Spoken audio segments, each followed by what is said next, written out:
Channel को subscribe करके bell icon दबा देना। लाइक में बताना ऐसा किसने किया है। मेरी दीदी की शादी रात घर से भाग गई। पापा ने उसका दहेज ऊपर वाले कमरे में फेंक दिया और ताला लगाकर बोले, अगर किसी ने कमरा खोला तो मेरा मरा मुंह देखोगे। सारे घर वाले डर गए। सालों तक कोई कमरे के पास नहीं गया। एक रात पापा को दूध का गिलास उस कमरे में ले जाते हुए देखा तो चुपके से पीछे गई और जो कि मैंने कमरे के अंदर झांका तो मेरे पैरों तले जमीन ही खिसक गई। मेरा नाम रिया है, मैं इलाहाबाद में रहती हूँ। मेरी जिंदगी बड़ी अजीब तरीके से गुजरती थी।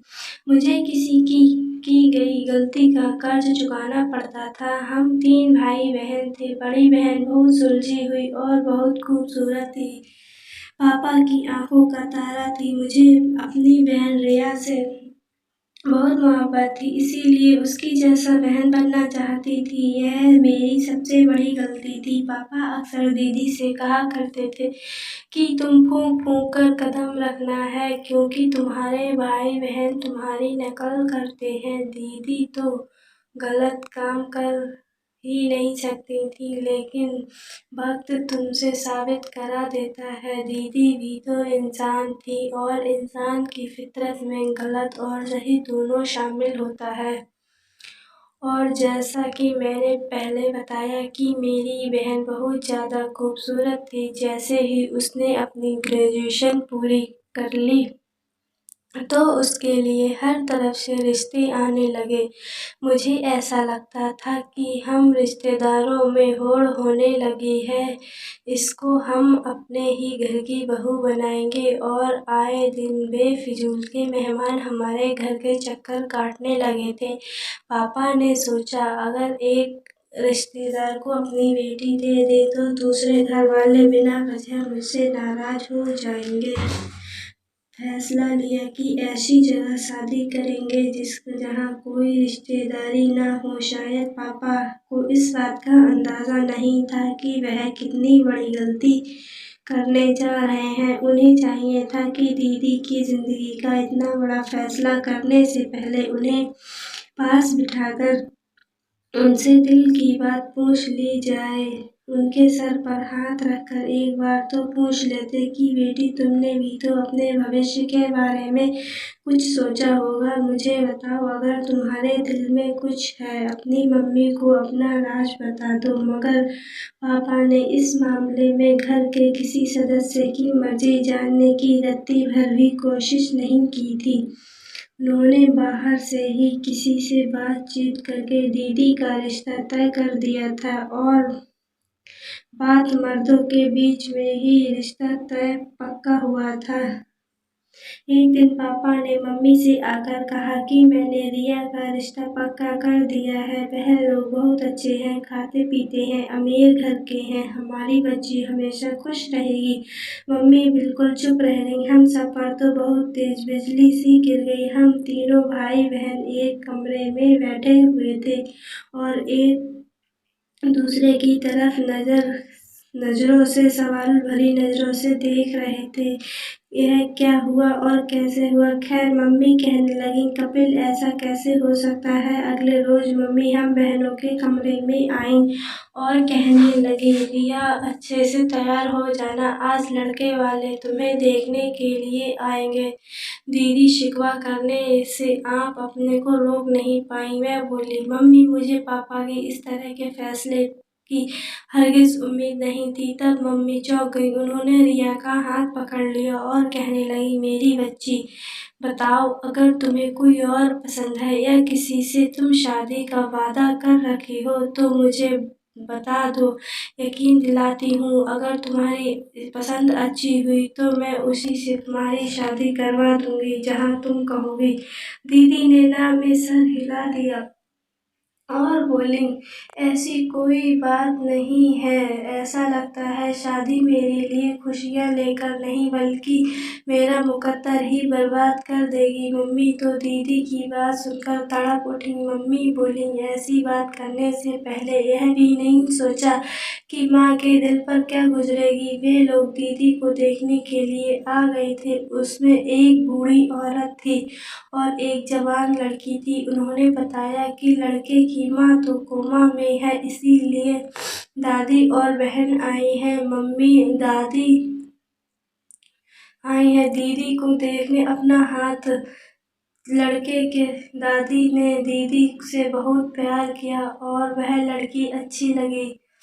उनने हाँ भी दीदी को अभी से भाभी कहना शुरू कर दिया। फिर जाते हुए लड़के की दादी ने दीदी के हाथ पर पैसे रखे थे। सच कहूँ तो मानसी, मेरे दिल को बड़ी तसल्ली मिल गई है। दीदी तो जैसे मारे शर्म के लाल हुए जा रही थी। दीदी बोली, मम्मी मुझे इस रिश्ते से कोई ऐतराज नहीं है। तो फिर हमारे घर में खुशियों का माहौल हो गया। कोई नहीं जानता था कि खुशियाँ बहुत जल्दी गम में बदलने वाली हैं। सब कुछ बहुत अच्छा तरीके से हो रहा था, कुछ भी गड़बड़ नहीं थी। दीदी भी खुशी खुशी हर चीज़ में हिस्सा ले रही थी। वह अपनी हर चीज़ अपने बैग में रख रही थी। अपने जूते भी तो उन्होंने खुद ही पसंद किए थे। सिर्फ इतना ही नहीं, बारात के लिए अपनी मर्जी का पालन भी खुद ही किया था। वह सब कुछ अच्छा भला था। किसी के दिमाग में यह भी गुमान नहीं था कि दीदी अपने दिल में क्या ठान कर बैठी हैं। घर वाले बहुत खुश थे। मैंने तो हफ्ता पहले से ढोलक का इंतजाम कर लिया था और मम्मी ने मुझे मना भी किया था कि लड़कियों की शादी में इतने दिन पहले से ढोलक नहीं बजाई जाती है, मगर मैं कहाँ मानने वाली थी। ढोलक हम लोगों ने बहुत बजाई और दीदी भी इंजॉय करती थी, बल्कि हमें अपनी फरमाइश पर अपनी मर्जी के गाने गवाया करती थी। खैर वक्त गुजरता गया। दीदी बहुत महंगे पार्लर से तैयार होकर आई थी। उन्होंने अपना पसंदीदा लहंगा पहना हुआ था। थोड़ी देर बाद बारात आ गई। दूल्हे को देखा तो मेरा मुंह खुला का खुला रह गया।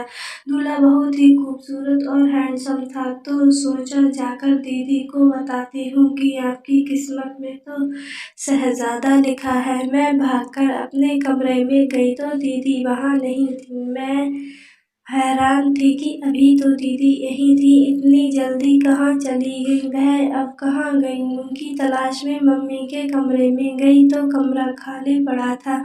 मैं जल्दी से बाहर आई और मम्मी को ढूंढने लगी। मम्मी मेहमानों की खातिरदारी में लगी थी। मम्मी का हाथ पकड़कर कोने में ले आई और मम्मी से कहा, मानसी दीदी कहाँ है। मम्मी बोली, अपने कमरे में ही होगी। मैंने कहा, कमरे में भी नहीं है, यहीं कहीं होगी। पीछे हटो, मुझे सब मेहमानों से मिलने दो।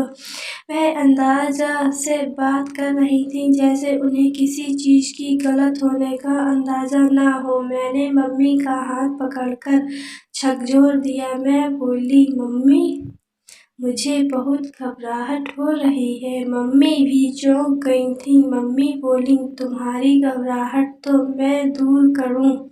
मम्मी मेरे साथ आ गई। हम दीदी को एक कमरे से दूसरे कमरे और दूसरे कमरे से तीसरे कमरे ढूंढते रहे, मगर वह नहीं मिली।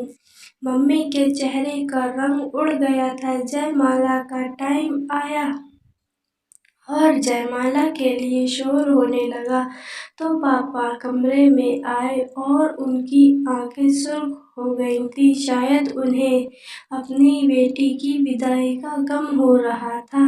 इतने में उनकी चहेती बेटी उनकी इज्जत को तार तार कर पापा कहने लगी, जल्दी से मानसी बिटिया को ले चलो, वहाँ जयमाला का टाइम हो रहा है। मम्मी रोते हुए बोली, कपिल मानसी नहीं मिल रही है। पापा बड़ी हैरत से मम्मी की तरफ देखने लगे और बोले, क्या मतलब। मानसी नहीं मिल रही है, यहीं कहीं होगी। मम्मी रोते हुए बोली, मैंने घर का कोना कोना छान मारा है। पापा तो दिल पर हाथ रखकर दहाड़े मार मार कर रोने लगे। कमला, अब मेरी इज्जत तो खाक में मिल जाएगी। अब मैं कोई इस रुसवाई से बचा नहीं सकता। मुझे तो बताओ, अब मैं क्या करूं? मुझे लोगों का सामना कैसे करूं? कैसे कहूं कि अपनी बारात वापस ले जाओ, क्योंकि मेरी बेटी ने मेरी इज्जत नीलाम कर दी है। मम्मी भी रोए जा रही थी। फिर बोली, कपिल आप लेट जाइए, मैं बाहर जाकर कोई बहाना बनाती हूँ कि मेरे पति की तबीयत खराब हो गई है।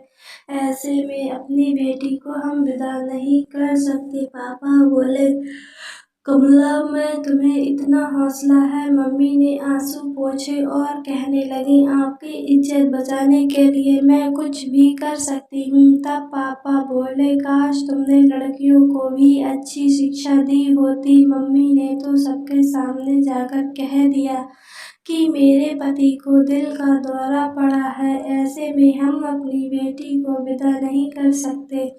आप लोगों की बड़ी मेहरबानी होगी। आज आप लोग बारात वापस ले जाएं और किसी दिन अपनी अमानत को फेरे डलवाकर सादगी के साथ ले जाना।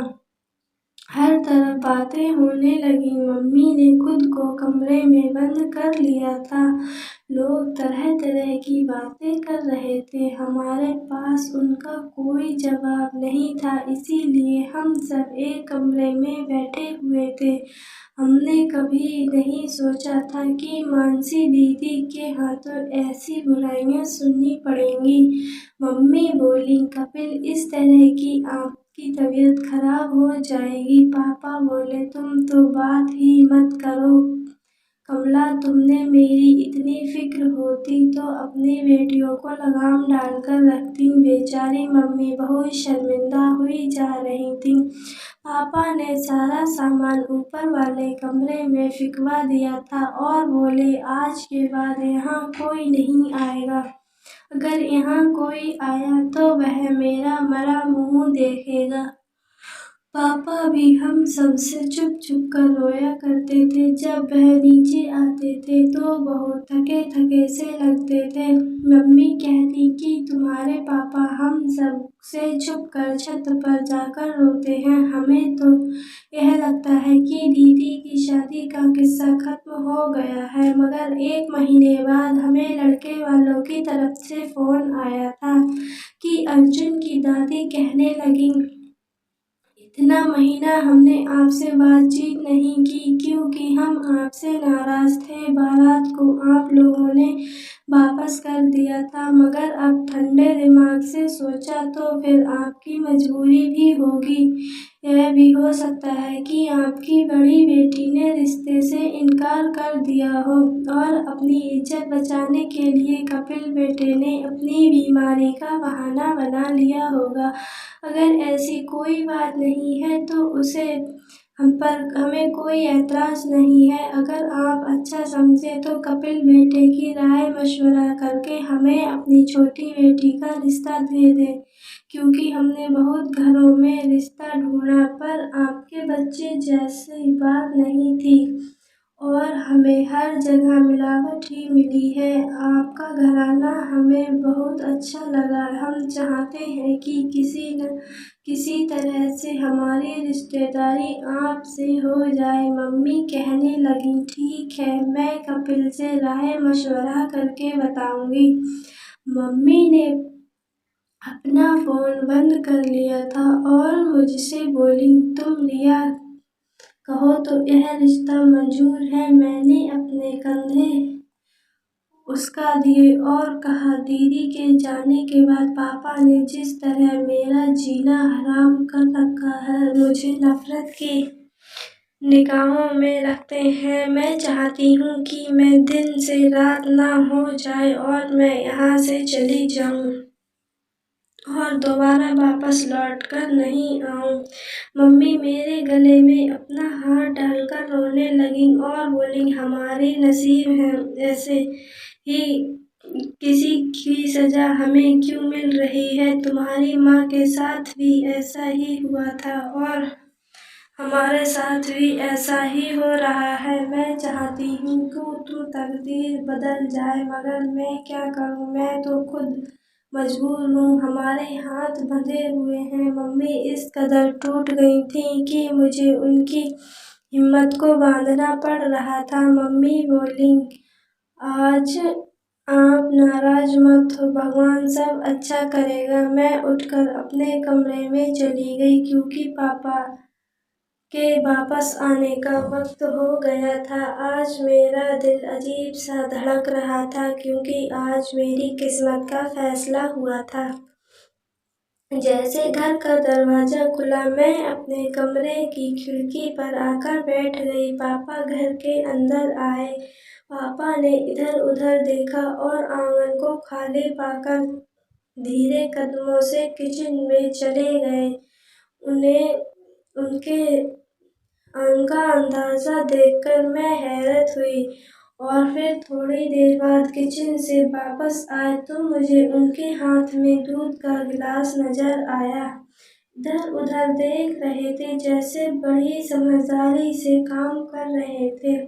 वह किचन में गए और एक गिलास दूध लिया, फिर धीरे धीरे सीढ़ियाँ चढ़ने लगे और फिर छत पर चले गए। मैं बिल्कुल हक्का बक्का सी बैठी देखती रह गई। यह सब जो भी मेरी नज़रों से देख रही थी, यह सब क्या था। यह बिल्कुल आम बात थी, मगर मेरे पापा के खुफिया अंदाज ने उसे खास बना दिया था। मुझे इस बात से फिक्र हो रही थी कि मम्मी पापा के लिए आने के बाद कमरे से बाहर क्यों नहीं निकलती थीं, क्योंकि पहले जब पापा काम से वापस आते तो मम्मी सब काम छोड़कर पापा के पास आ जाया करती थीं, उनके लिए खाना पूछती और ताज़ी रोटियां बनाकर देती थीं। मैं दबे कदमों से मम्मी के कमरे में गई तो पता चला मम्मी सो रही हैं। खैर, आधे घंटे के बाद जब अजीब सी हो रही थी, मैं यह सब अपने कमरे की खिड़की से मम्मी ने पापा को बताया कि आज उन्हें लड़के वालों का फोन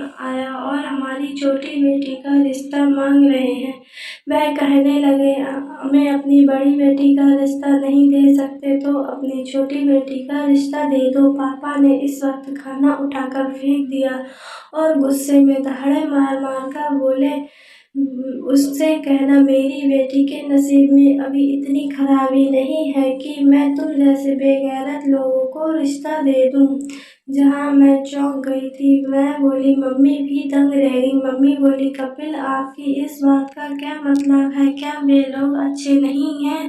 पापा ने ना में सर हिला दिया और कहने लगे, आज के बाद उनका फोन आए तो आपको भी अपनी अकल पर मत उठाना। आपको भी अपनी अकल पर यकीन था। आप तो कहते थे औरतों में कम अकल होती है। आपसे इतनी बड़ी भूल कैसे हो गई? आप भी अपने पापा इधर उधर दरवाजों को डबल मारते हुए देख रहे थे। मम्मी फूट फूट कर रोने लगी थी। मैं बोली, मानते हैं तुमने बेटी की जिंदगी खराब कर दी है।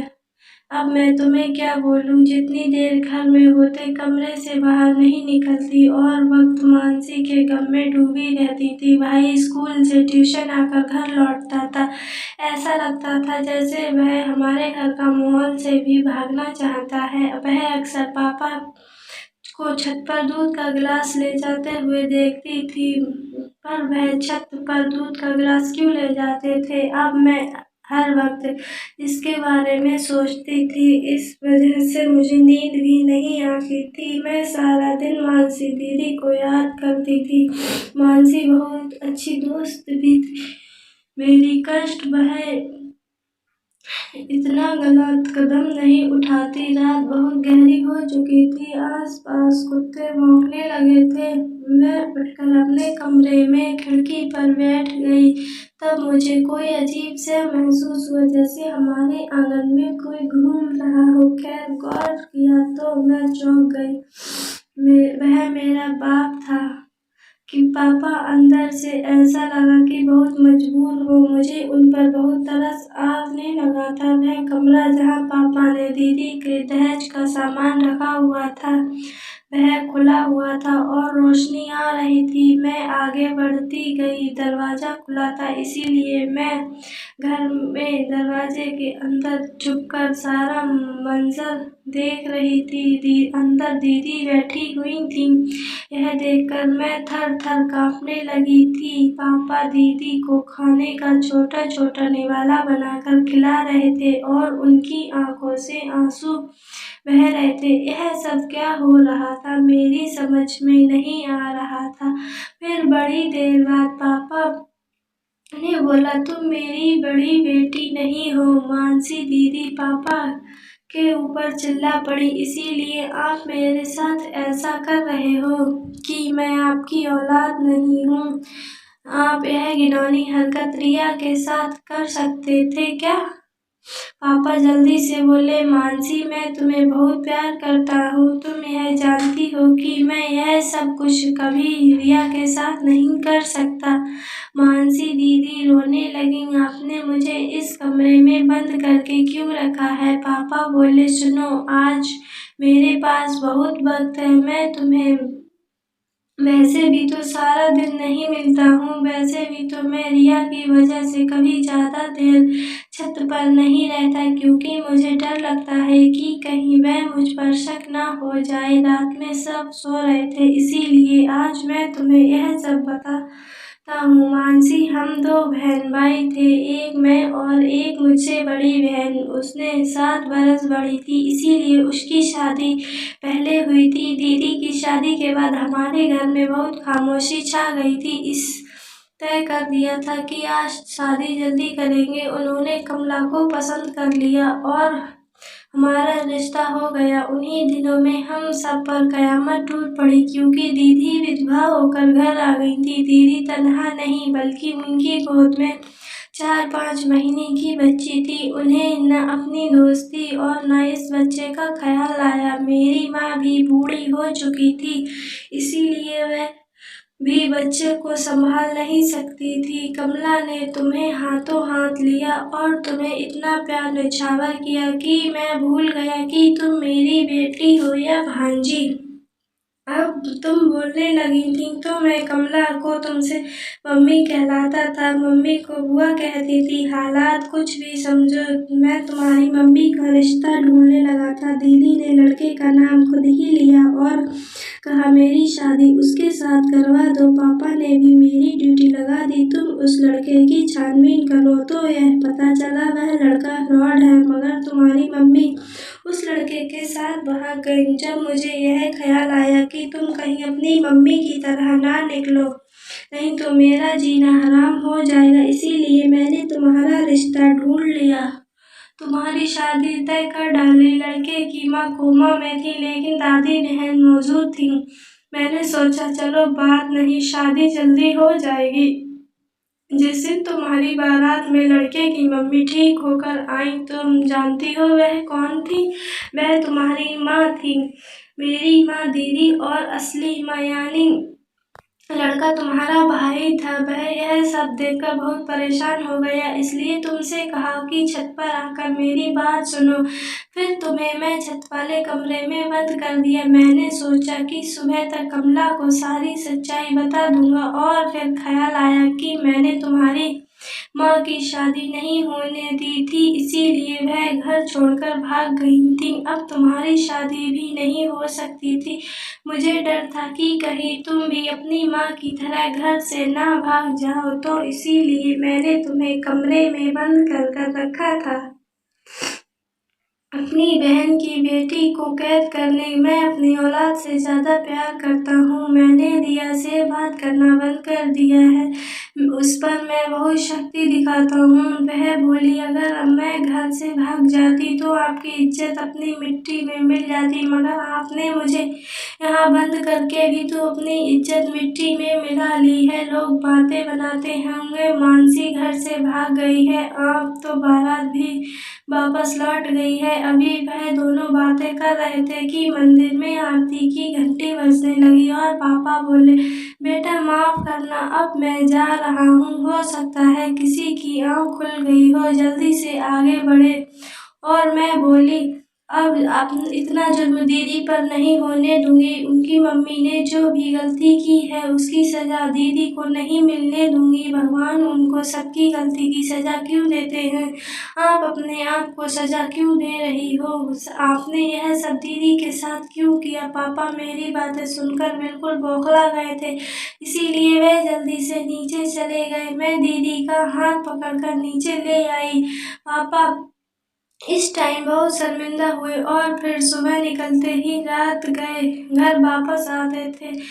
फिर हम सब भाई बहन ने पापा पर अपनी अदालत लगा दी। मम्मी जस थी, पापा का रो रो कर बुरा हाल था। पापा माफी मांग रहे थे, दीदी ने पापा को माफ कर दिया और हम सब ने पापा को माफ कर दिया। सब कुछ ठीक हो गया था। पापा दीदी ने इजाज़त दे दी कि वह अपनी माँ से मिलने जाएं। वह बहुत जल्दी उनके लिए अच्छी जगह शादी करा देंगे। हमें उम्मीद है कि मुश्किल वक्त कट गया होगा, आगे खुशियाँ ही खुशियाँ आएंगी। यह एक मोटिवेशनल कहानी है, लेकिन हम आप लोगों को ऐसा बिल्कुल भी ना करें। घर छोड़कर बिल्कुल ना भागें। अपने दिल की बात अपने माँ बाप को ज़रूर बताएं। हो सकता है माँ बाप भी आपकी बातों से सहमत हों और माँ बाप औलाद का हमेशा भला चाहते हैं। कहानी अच्छी लगी हो तो चैनल को सब्सक्राइब कर लेना और बेल आइकन दबा देना, जिससे अगली कहानी का नोटिफिकेशन आपके पास आए। और कमेंट में बताना कहानी कैसी लगी। धन्यवाद।